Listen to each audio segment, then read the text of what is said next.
Aujourd'hui, nous allons découvrir comment créer un formulaire sous Word. Lorsque vous réalisez un formulaire et que vous souhaitez l'envoyer à plusieurs personnes, qu'il peut être intéressant d'insérer des zones pré-remplies ainsi que des champs de saisie pour empêcher la modification du formulaire en dehors des zones à compléter.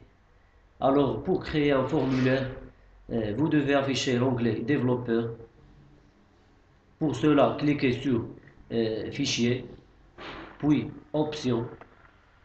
Dans la boîte de dialogue qui s'affiche, cliquez sur le menu Personnaliser le ruban. Dans la colonne de droite, Personnaliser le ruban. Choisissez dans le menu des relents l'onglet Principaux et cochez la case Développeur et validez. Dans l'onglet Développeur, dans le groupe des contrôles, on peut constater qu'il y a plusieurs boutons. Les premiers sont compatibles avec Word 2007 et Word 2010 et sont donc incompatibles avec les versions précédentes. Grâce à eux, vous ne serez pas obligé de verrouiller le document.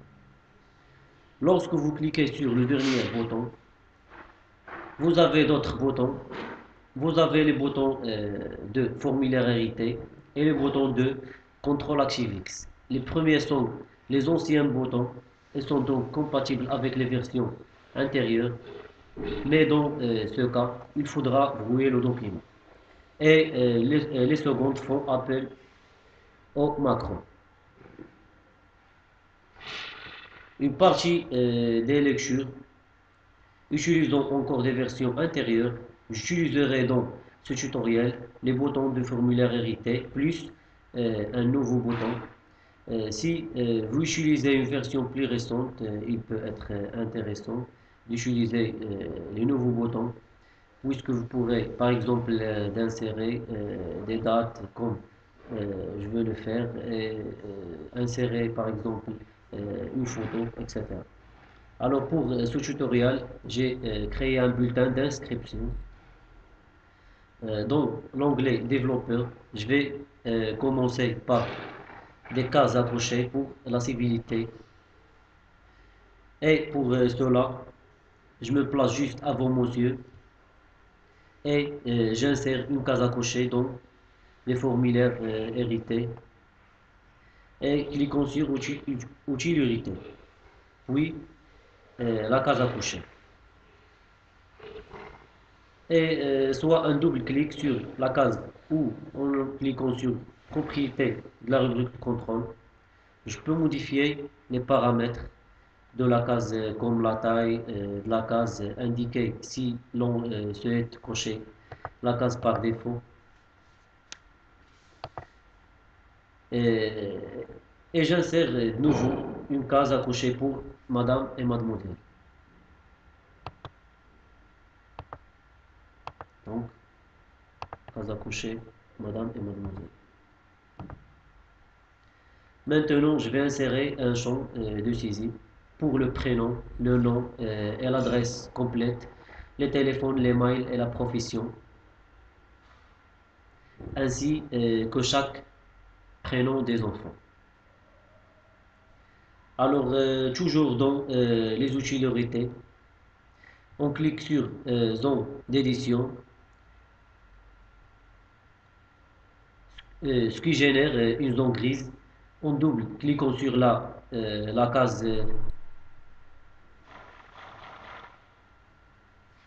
je peux modifier les paramètres de la zone comme le texte par défaut.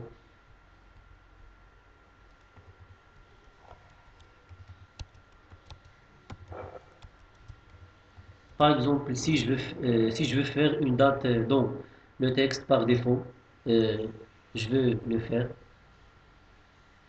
Et je vais faire les mêmes choses pour les autres.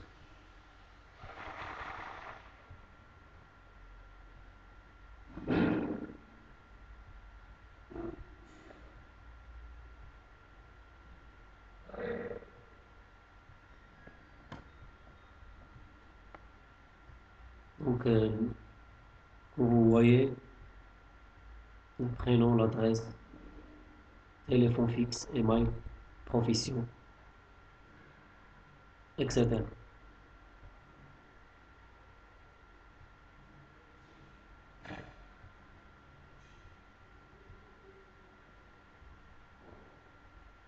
de naissance de chaque enfant, je vais utiliser un des nouveaux boutons car le calendrier n'est pas disponible auparavant.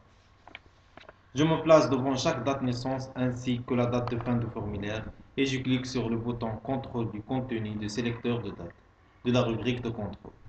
Là, j'ai un cadre avec une petite flèche qui apparaît et quand je clique, j'ai un calendrier qui est généré et je peux choisir la date. Si vous ne possédez pas une version assez récente, insérez simplement une zone d'édition comme on a déjà fait. Mais dans ce cas, la personne qui remplira le formulaire pourra autant écrire 02/05/2017. Et on va copier la même chose dans tous les champs de date.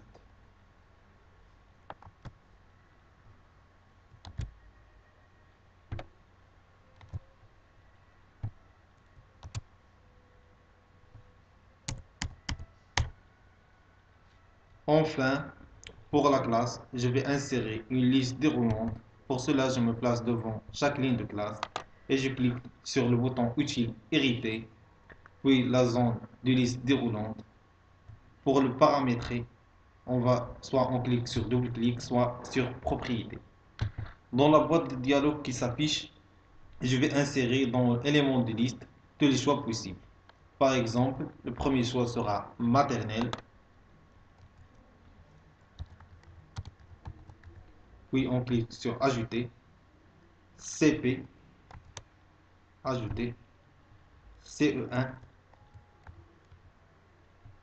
CE2,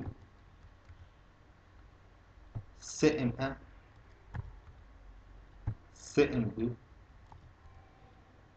et à la fin, terminal.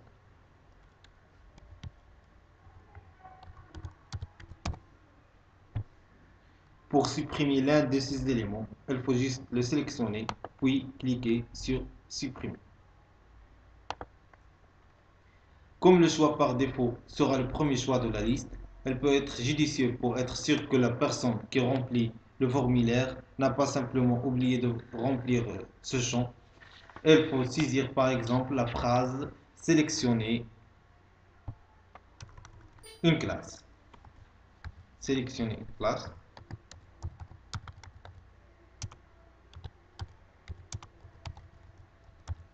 Puis l'ajouter et le remonter avec le flèche.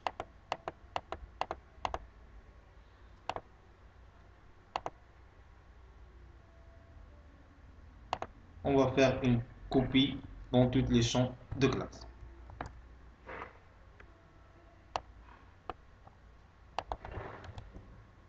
Maintenant que le formulaire est terminé, il ne reste plus qu'à le verrouiller. Cliquez sur Restreindre la modification. Comme je ne souhaite pas que le formulaire soit modifié, je m'occupe de la restriction de mise en forme, mais plutôt de la restriction de modification. Je coche Autoriser uniquement ce type de modification dans le document et je choisis Remplissage de formulaire. Car si je laisse sur aucune modification, la personne qui remplira le formulaire sera obligée de l'imprimer, étant donné qu'il ne pourra que le lire. Enfin, je clique sur Activer la protection. Dans la boîte de dialogue, vous pouvez attribuer un mot de passe ou cliquer sur OK. Je vais choisir d'entrer un mot de passe. Oui, OK. Ce mot de passe sera demandé si la personne souhaite retirer la protection. Donc, si vous ne souhaitez pas que le formulaire soit modifié autrement que pour remplir les champs, je vous conseille d'attribuer un mot de passe. Pour modifier de nouveau le formulaire, il suffira de cliquer sur Désactiver la protection et entrer le mot de passe. Et merci.